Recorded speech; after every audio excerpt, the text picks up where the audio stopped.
Graduates Association, faculty members of all our educational institutions, PG students of our institutions, we are highly thankful to all of you for gracing this interactive event of role of graduates in Legislative Council being organized by Economic Committee.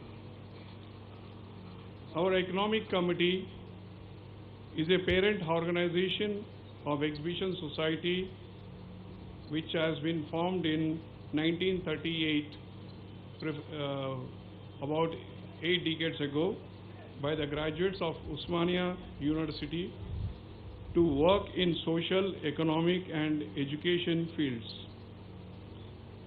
Economic Committee organizes seminars, workshops, symposiums of national and international interest on regular basis to fulfill its objectives.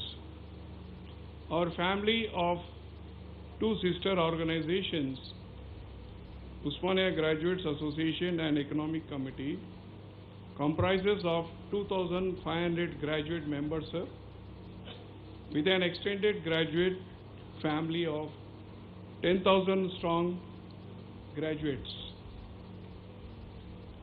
Our family of three organizations, we run 18 educational institutions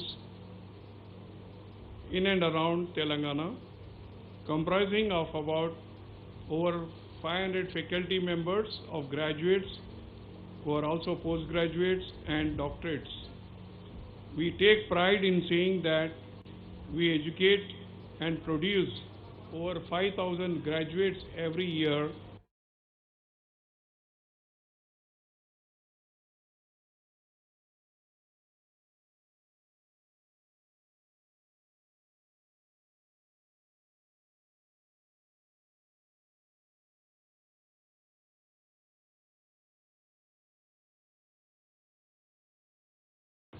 from all our 18 educational institutions.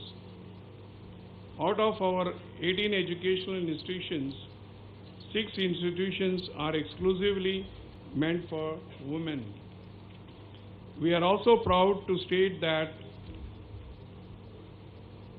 we are the first organization in the country to introduce technical education for women, especially Kamla Nehru Polytechnic for Women in 1962. We extend our best wishes to all the women on the occasion of International Women's Day. Exponential increase in the role of women in all fields like education, jobs, medicine, science, even H-1B visas. But unfortunately, less in political arena, which needs to be corrected. It's my pleasure to introduce the topic of today's discussion by the distinguished guests and learned audience, the role of graduates in Legislative Council. The architects of our constitutions, Indian constitutions, have given a special place for the Legislative Council where enlightened discourses on economic, social and cultural development are expected to take place. While the members of Legislative Assembly, MLAs, represent the general public, their welfare and aspirations, the MLCs have a slightly different role. They represent specialized groups like teachers, members of local bodies, fields like art, culture, literature, sports. There are also what I would call an allied group of MLCs who represent the cream of the society, the most educated, enlightened intelligentsia of the society. These are the blessed graduate MLCs. With them resides the responsibility of presenting the enlightened viewpoint of the educated populace.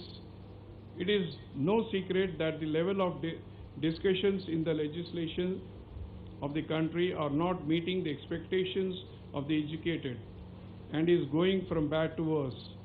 Now is the time for the intelligentsia to decide what we expect from our political representatives. I think it is for the graduate MLCs to show the way, and it is for us to elect a person who meets the qualities, not the pompous, cynical misinformation campaigners of self-importance, nor the quizzical intellectuals with no solutions or answers, but persons with practical knowledge, down-to-earth work culture, society responsibility, and a history of national service.